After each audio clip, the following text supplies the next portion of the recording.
कर रही हूँ तो इसलिए रिकॉर्ड नहीं कर सकूंगी। ठीक है, रिकॉर्डिंग हो रही है। ठीक है। Bismillahirrahmanirrahim. Role of public debt in Pakistan we are going to discuss.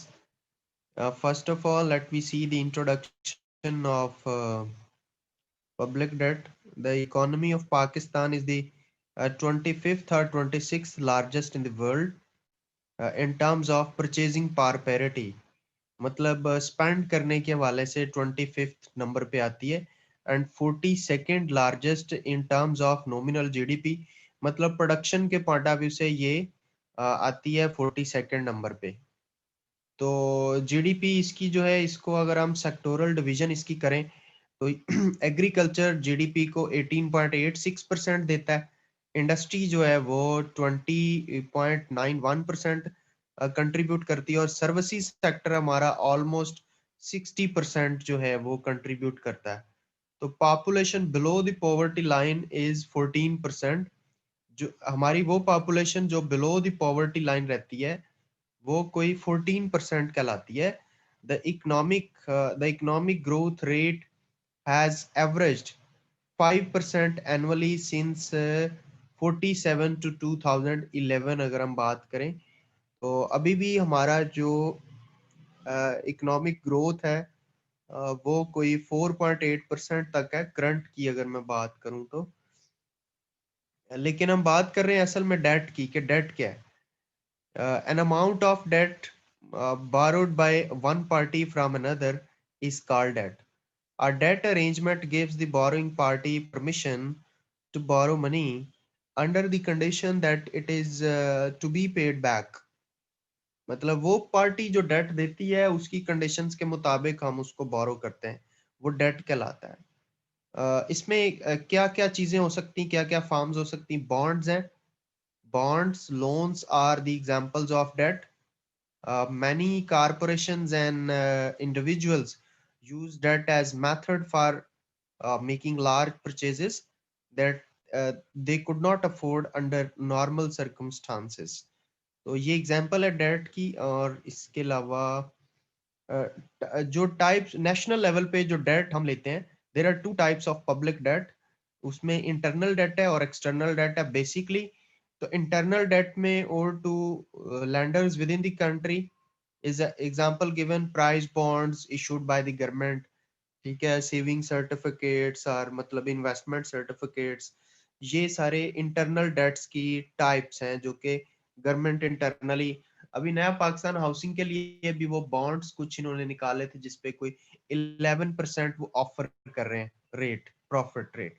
इस तरह एक्सटर्नल जो है, एक्सटर्नल में और टू फॉरेन लैंडर्स, इसमें वर्ल्ड बैंक आता है मेजर, और वर्ल्ड बैंक का जो सब्सिडरी है आईएमएफ वो आता है। इसके अलावा भी एक्सटर्नल डेट में हमारे फ्रेंड्स ऑफ पाकिस्तान आ जाते हैं, उसमें सार्क आ जाते हैं, सार्क कंट्रीज आ जाते हैं, इसी तरह और भी हैं एक्सटर्नल, लेकिन वर्ल्ड बैंक और आईएमएफ इसमें मेजर है। अब सवाल ये पैदा होता है कि गवर्नमेंट आखिर डेट क्यों लेती है? When revenue are less than expenditure, then government need funds, so they take loans। Simple सी बात है, जब गवर्नमेंट एक्सपेंडिचर कर प्लान कर लेती है लेकिन रेवेन्यू या खजाने में पैसे कम होते हैं, उसको फिर लोन लेना पड़ता है वो एक्सपेंडिचर करने के लिए। Many nations borrow money to improve economy by providing employment, creating opportunities for making revenue or building better infrastructure or to improve living standard। एक और जस्टिफिकेशन कि जब नेशंस ने अपना इंफ्रास्ट्रक्चर बेहतर करना होता है, एम्प्लॉयमेंट अपॉर्चुनिटीज प्रोवाइड करनी होती हैं, या उसके अलावा उन्होंने कोई अपना बेहतर इंफ्रास्ट्रक्चर या लिविंग स्टैंडर्ड को बेहतर करना होता है, तो उनको लोन की जरूरत पड़ती है। When the borrowing costs are low, it can be more desirable to borrow than resist taxes। जब बोरो करने की कॉस्ट लो तो फिर टैक्स रेज करने के गवर्नमेंट ये स्टेप लेती है कि वो बोरो कर लेती है, क्योंकि रेट ऑफ इंटरेस्ट लो होते हैं ना, तो फिर उनको जरूरत नहीं कि वो टैक्सेस पब्लिक के ऊपर ज्यादा बोझ डाले, वो ऐसा कर लेती है। To reduce the budget deficit the government takes heavy debt. हमारी जो गवर्नमेंट है, government specially government of Pakistan की बात करें तो वो क्या करती है कि अपने बजट डेफिसिट को ओवरकम करने के लिए गवर्नमेंट जो है वो हैवी डेट्स ले लेती है। अब हम बात करते हैं पाकिस्तान के डेट की। तो public date was 54.4% of GDP in 80s। आप देखें किसी भी मुल्क का ऐसे नहीं होता कि वो अपनी जीडीपी के 50% से भी ज्यादा डेट ले ले, और ये मैं आपको 80s की बात कर रहा हूँ, ठीक है, which increase to unsustainable level in 2017, और जो कि अभी तक अनसस्टेन्ड है। अभी तक अनसस्टेन्ड का मतलब है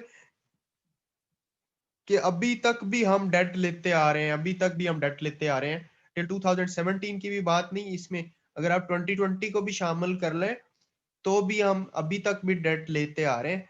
servicing and debt 2017 it reached to almost 67.2% of its GDP। अब 2017 तक जो सर्विसिंग डेट डाल के हमारी टोटल प्रोडक्शन का डेट कितना है, 67.2 जीरो 67 सर्विसिंग डेट, यानी उसका एक international monetary fund IMF, world bank, Asian development bank and Islamic development bank, ये कुछ ऐसे बैंक्स हैं जो पाकिस्तान को लोन देते हैं डेवलपमेंट के लिए। पाकिस्तान असल में क्या रीजंस हैं कि पाकिस्तान डेट लेता है? ड्यूरिंग 60s 1960s की बात करें, Pakistan was seen as model of economic development around the world. मैं अयूब खान के दौर की बात कर रहा हूँ। उस वक्त पाकिस्तान जो है टेक ऑफ की तरफ जा रहा था, बहुत तरक्की हो रही थी, ग्रीन रेवोल्यूशन भी 60s में आया था। तो two wars with India in 65 and 1971 and resultant separation of Bangladesh from Pakistan also adversely affected economic growth। भाई पहली और मेजर रीजन डेट लेने की ये है कि 65 की एक इंडिया के साथ हमने जंग लड़ी। तो जंग जब भी कोई मुल्क लड़ता है वो इकोनॉमिकली वीक होता है। उसके अलावा 1971 में भी हमने जंग लड़ी, जिसमें मशरकी पाकिस्तान जो बंगाल है, बंगाल से सेपरेट हुआ था 1971 में। तो तब पाकिस्तान को हैवी कॉस्ट बियर करना पड़ी, और जो है ना, पाकिस्तान को फिर डेट लेकर अपनी मैशियत को चलाना पड़ा। तो ये दो रीजंस हैं। लेटर ऑन बाद में इकोनॉमिक मिसमैनेजमेंट इन जनरल, आम तौर पे इकोनॉमिकली मिसमैनेज किया हमने चीजों को, and unadvisable fiscal economic policies in particular caused a large increase in country's public debt। तो ये तीन रीजंस हो गई। उसके अलावा 79 की हम बात करते हैं। 1979 the war of Soviet union and Afghanistan started. आपको पता है कि 79 में सोवियत यूनियन और अफगान की जंग स्टार्ट होगी। तो Pakistan also took part in the war। Pakistan has given assistance and also took a loan of $3.17 billion। मैं 79 और 80 की बात कर रहा हूँ। In 1998, when Pakistan nuclear test conducted, जब पाकिस्तान ने एटॉमिक धमाके किए थे, that Pakistan took heavy debt। उस वक्त भी पाकिस्तान ने को हैवी डेट लेना पड़ा, क्योंकि कई मुल्कों ने हमारे साथ इकोनॉमिकली बायकॉट कर दिया था। उसके बाद फिर 9/11 हुआ। After 9/11 attack on World Trade Center in USA attacked Afghanistan again. That time Pakistan provide full support to America and west west countries. उस वक्त भी तो जारी बात है, उनको सपोर्ट करने के लिए पाकिस्तान को भी अपनी जो अपने दफाई सिस्टम के ऊपर लगाना पड़ा पैसा। उस तो तब भी पाकिस्तान को डेट लेना पड़ा। The earthquake in 2005 leads to take loan।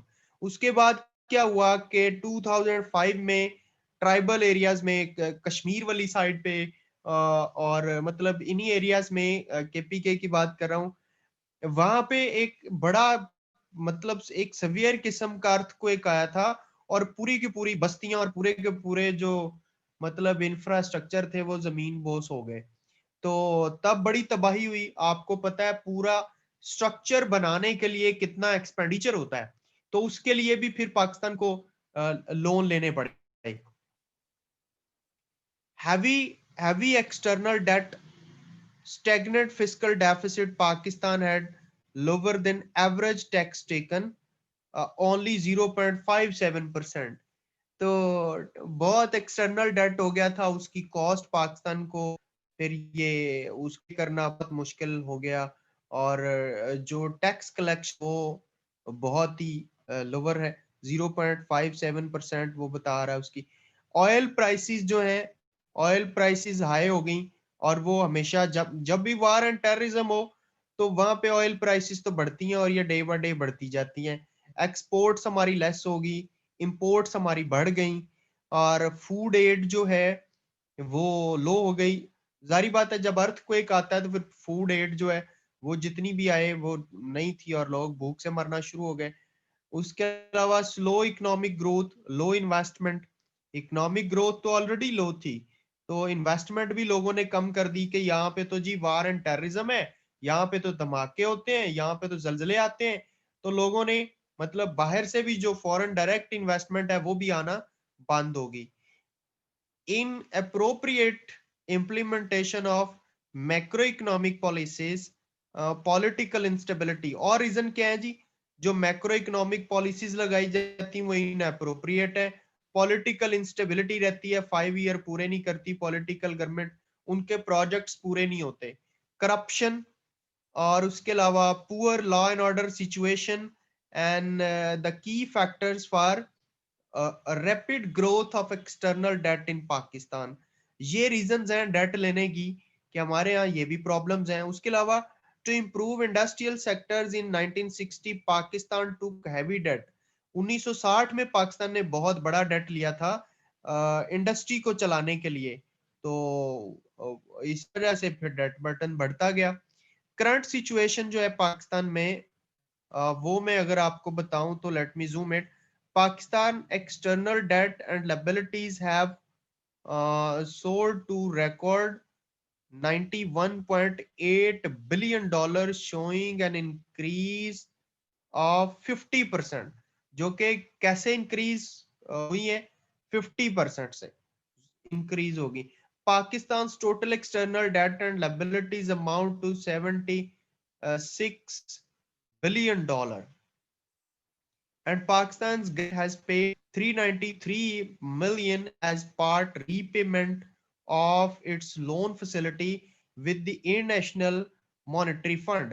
यानी उसको जो कॉस्ट आती है आईएमएफ को, वो पाकिस्तान कोई $393 million तक पे कर चुका है। Balance of payment falls 58, balance of payment जो है वो डेफिसिट में चला गया, या वो अनफेवरेबल रहा 58% से। रिजीम वाइज एनालिसिस अब 58 2018 तक हम करेंगे। Of the Pakistan government can has broken down into two veg.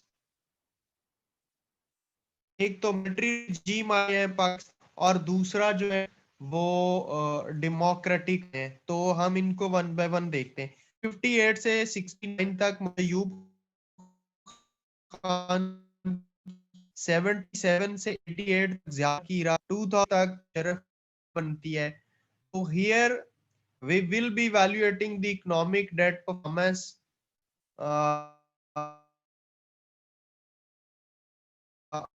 2013, and as well of Ayub Khan, uh, foreign aid was 5.8%।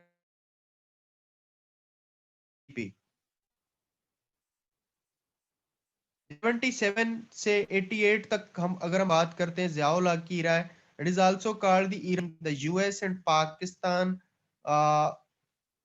were discussing $3.2 billion aid packages, और अभी भी हम मतलब एड तो ले रहे हैं। तो external debt was $9425 million, debt growth rate was 20.1%, external debt to GDP ratio was 39.8% or $22 billion in 1980. Public debt 127 billion dollar debt serving was 4%, यानी जो इंटरेस्ट रेट था वो 4% था. तो public debt growth rate to GDP ratio was 8.6%. Debt from non-bank sources was in excess of 150 billion dollar or well over 4% of gross national product. इसके अलावा 77 से 88 तक high levels of aid from United States. हमें US ने 88 तक बड़ी high level की aid दी, मिलिट्री ग्रांट्स दी गई, चाइना की तरफ से सब्सिडीज दी गई, सऊदी अरेबिया की तरफ से foreign savings 21% of financing investment in 1980s. Ziaul Haq received a $5 billion from US was channeled through Pakistan for Afghanistan Mujahideen. यानी अमेरिका ने जियाउल हक को कितना पे किया? $5 बिलियन पे किया कि जो रशिया है उसके साथ जो पाकिस्तान है वो अफगानिस्तान में तालिबान को ट्रेनिंग देकर वो रशिया से लड़े और रशिया को वहां से सोवियत यूनियन को भगा दिया जाए.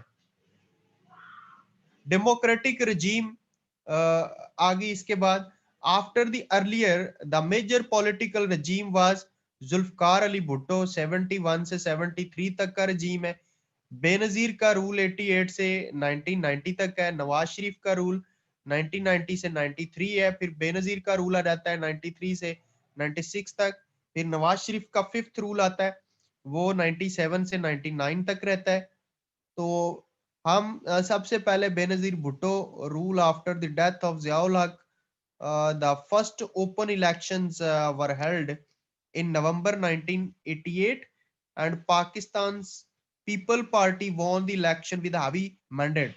क्योंकि भुट्टो साहब की फांसी को थोड़ा ही टाइम हुआ था तो उस वक्त जो है लोगों के अंदर जज्बात थे कि जी उसको स्लाटर कर दिया गया भुट्टो साहब को, तो लोगों ने हमदर्दी में पाकिस्तान पीपल्स पार्टी को वोट दिया और उसको जितवा दिया. External debt and liabilities were $22 billion in 1990. After the end of the Cold War, during democratic regimes in Pakistan, the US economic aid fell from well above $500 million a year to less than $100 million a year. मतलब वो $500 million से $100 million पे आ गई जब military से हम आए democratic रजीम पर. उसके बाद हम बात करते हैं नवाज शरीफ साहब की. 99 in 1999 total public debt as 99.3% of GDP. आप देखें जितनी प्रोडक्शन थी आप देख लें कि उतना ही डेट ले लिया, मतलब 99.3% ऑफ जीडीपी. क्या मतलब है कि जितनी प्रोडक्शन की उतना ही date. And 629% of its revenue receipts, it was the highest in South Asia. यानी साउथ एशिया के किसी भी मुल्क में ये हाईएस्ट डेट था जो 99 में नवाज शरीफ के दौर में लिया गया, कंपेयर टू श्रीलंका 91.1%. यानी श्रीलंका ने हाईएस्ट डेट लिया है अपनी जीडीपी का 91.1% तक. इंडिया ने अपनी जीडीपी का कभी हिस्ट्री में अगर डेट लिया है तो 47.2% तक लिया है, लेकिन पाकिस्तान ने तो 90 अगर 9 की बात करें तो नवाज शरीफ साहब ने 100% जीडीपी का ले लिया. तो internal debt in 1999 was 45.6% of GDP. यानी इंटरनली भी ले लिया 45.6% या 46% into and 289.1% of its revenue. जो रेवेन्यू रिसीव हुआ उसका 289.1% तक डेट ले लिया, as compare to Sri Lanka 45.7% and India 44%. मैं श्रीलंका और इंडिया को यूं को इसलिए कोट कर रहा हूं क्योंकि वो हम जैसे मतलब मुल्क हैं, इस तरह हमारी तरह डेवलपिंग है. In October 99, foreign debt stood at $37.9 billion. तो ये डेमोक्रेटिक रजीम एक मैंने आपको नवाज शरीफ का बताया। आज तक अगर मैं पाकिस्तान की जीडीपी आपको बताऊं ओवर द टाइम, तो जीडीपी का ग्रोथ रेट आप देखें, ये 2009 से चल रहा है। 2009 में 0.4% था। इसको अगर मैं जूम करूं तो 2010 में अगर आप देखें तो ये 2.4% है। और अभी मैं इसको थोड़ा सा जूम करता हूँ। 2018 के एंड तक जीडीपी ग्रोथ बहुत ज्यादा थी, 5.5% थी। लेकिन अभी कोविड की वजह से 2020 में ये नेगेटिव में चलेगी, -0.40% तक चलेगी। ठीक है, मतलब हम कोविड की वजह से टारगेट भी अचीव नहीं कर सके। अब रही बात कि इसके ऊपर कमेंट करना कि जो डेट लिया गया है वो मतलब वो अच्छा है या बुरा है। ऑब्जर्वेशन की मैं बात कर रहा हूं, ये मतलब इसके प्रॉस एंड कॉन की अब हम बात कर रहे हैं। डेट की वजह से क्या हुआ, कंसिक्वेंसेस या ऑब्जर्वेशन हमारी क्या है, वो ये कहती कि अनएम्प्लॉयमेंट रेट रोज एज वेल। डेट की वजह से अनएम्प्लॉयमेंट बढ़ी। Foreign saving and investment was an average of 25% in 90 to 94। 1990 से 1994 तक 25% हमारा जो है, 25% ऑन एवरेज 25% हमारा जो फॉरेन सेविंग और इन्वेस्टमेंट रेट था। उसके अलावा the human development index HDI of the United Nation development program UNDP रैंक्ड पाकिस्तान in one of its lowest development categories in 1999। HDI में हमारी रिपोर्ट जो है वो लोवेस्ट कंट्रीज में से एक कंट्री को UNDP वालों ने कहा या उनको काउंट किया। Main factors determined Pakistan economic performance in the 1990s। जो मेन जो फैक्टर्स हैं जिसने पाकिस्तान की इकोनॉमिक परफॉर्मेंस को अफेक्ट किया, वो 90s की जो दहाई है, जो डिकेड है 90s का, उसके अंदर पाकिस्तान की इकोनॉमी बहुत ज्यादा डाउन हुई है। First, political instability and frequent changes in the governments. एक तो रीजन ये है इसमें कि पॉलिटिकल इंस्टेबिलिटी रही है। आपने देखा कि कभी कोई गवर्नमेंट आती है 2 साल के लिए, कोई आती 3 साल के लिए, कोई आती 4 साल के लिए, उसके बाद खत्म हो रही है। ठीक है, पहले जियाउल हक मतलब आप देखें कि जियाउल हक साहब ने फांसी दे दी भुट्टो को। भुट्टो के बाद वो आ गए, जियाउल हक साहब आ गए, फिर उसके बाद पीपल पार्टी आ गई। पीपल पार्टी थोड़े साल चली, नवाज शरीफ साहब आ गए, फिर नवाज शरीफ साहब चले गए, फिर उसके बाद अगेन पीपल पार्टी आ गई। तो ये चीजें ऐसे चलती रही, पॉलिटिकल इंस्टेबिलिटी रही है।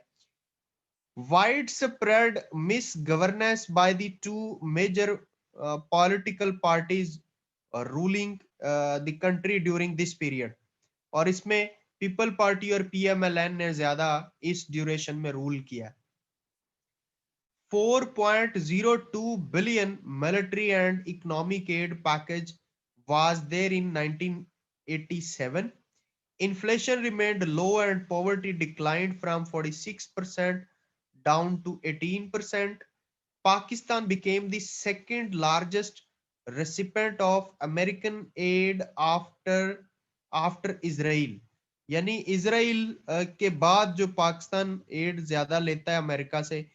उसके अलावा domestic debt was rupees 58 billion in mid 1981, rupees 290 billion in 1988, rupees 900 billion in 1996। public debt as 54.4% of its GDP। ये हमारी ऑब्जर्वेशन है, इसमें हमने उसको क्रिटिसाइज किया है। इसके बाद कुछ और मिलिट्री रिजीम्स आते हैं। 2001 से 8 तक मुशर्रफ साहब की इकोनॉमिक इरा आती है। एक्सटर्नल डेट और लायबिलिटीज जो हैं वो 37.9 बिलियन डॉलर थी at the end of June 2000। War and terrorism start हो गया। Approximately 10 billion dollar military assistance provide की गई हमारी वार एंड टेररिज्म के लिए। जून 2007 में foreign loans were $40.5 billion. In 2008, the country's external debt was $45 billion. Annual debt servicing payment were $6,327 million in 2001 to 70% of the government revenue was consumed by debt servicing in the year 2001. Military dictatorship थी 2001 से 8 तक. Total public debt was rupees 33,986 billion. ये मुशर्रफ साहब की इराद थी है. अब लेकिन इसमें कुछ पॉजिटिव इम्पैक्ट्स क्या है मुशर्रफ साहब की इरा के. One of the four fast moving economies in the Asian region during 2000 to 2007. मतलब 2000 से 2007 तक एशिया की 4 बड़ी इकोनॉमीज में पाकिस्तान का नाम आ गया. Per capita income rises under $500 to over $1000. यानी पहले $500 पर कैपिटा थी तो 2007 तक $1000 तक आ गई पर कैपिटा इनकम पाकिस्तान में. It's growth averaging 7%. ग्रोथ जो मतलब जो इकोनॉमी ग्रोथ थी जीडीपी की 7% तक आ गई. Pakistan succeeded in reducing poverty by 1/2 और मतलब 50% पॉवर्टी को ओवरकम कर लिया, creating almost 13 million jobs, having the countries debt burden, raising foreign exchange reserves, most importantly taking Pakistan out of the IMF. यानी 2007 तक तकरीबन हम आईएमएफ के प्रोग्राम से बाहर आ गए थे. Real GDP increase from $60 billion to $170 billion during 2000 to 2007. Improved macroeconomic performance. Pakistan to re-enter the international capital market in the mid 2000. International trade increased from $20 billion to nearly $60 billion. तो ये एक अच्छा इरा समझा जाती है इसकी मुशर्रफ साहब की. 2008 से 13 तक की रिजीम जो है ये अगेन इसमें आती है आसिफ अली जरदारी साहब की. तो Pakistani rupee lost 1/3 of its value. उसके अलावा country was moving rapidly toward the IMF. बहुत ज्यादा लोन लिया इन्होंने, बहुत ज्यादा लोन लिया. Public debt also increase to 56.315 billion, rose from 52.107 billion. Scheduled bank borrowing 193 billion in June 2010 and $239 million in 2011, increased by 23.8%. ये जरदारी साहब की डेमोक्रेटिक रिजीम. एक्सटर्नल डेट और लायबिलिटी 7.5% तक बढ़ गई इन 2 years. 9 और 11 में 50.901 बिलियन हमारा डेट था और 9-10 में 60.116 बिलियन हो गया. तो आईएमएफ 8.94 बिलियन डॉलर जो है 2010 में हमने आईएमएफ से लिए 8.07 बिलियन डॉलर 11 मिलियन फेब 2012 तक हमने लोन लिया आसिफ अली जरदारी साहब के डेमोक्रेटिक रजीम में. इसके अलावा हमारा जो स्टैंडर्ड बाय एग्रीगेट 2008 में अगर हम देखें तो worth 11.3 billion dollar with IMF, जो कि 30% इंक्रीज हुआ. गवर्नमेंट बोरिंग फ्रॉम बजट का 30% इन मतलब उस पे इंक्रीज हुआ हमारा डेट जो हमने आईएमएफ से लिया. तो इसके अलावा हमने मल्टीलेटरल लोन भी लिए और भी काफी सारे कंट्री से हमने लोन लिए. इसके बाद फिर से 2013 से 18 तक नवाज शरीफ साहब आ जाते हैं. अभी ये पीटीआई की गवर्नमेंट से पहले government take loans of $35 billion and $17 billion were utilized to repay the previous debt. पिछला डेट पे करने के लिए $17 बिलियन और नया $35 बिलियन ले लिया. In 2012, government debt to GDP ratio was 63.3%. यानी जीडीपी का 63.3% डेट था. And in Nawaz Sharif era In 2017 it reached 67%. It increased by 4%. FDI जो आई 2012 तक was 209 million. It increases 3,434.9 million dollar. In this era, huge investment comes to the country. और अगर हम comparison करें dictator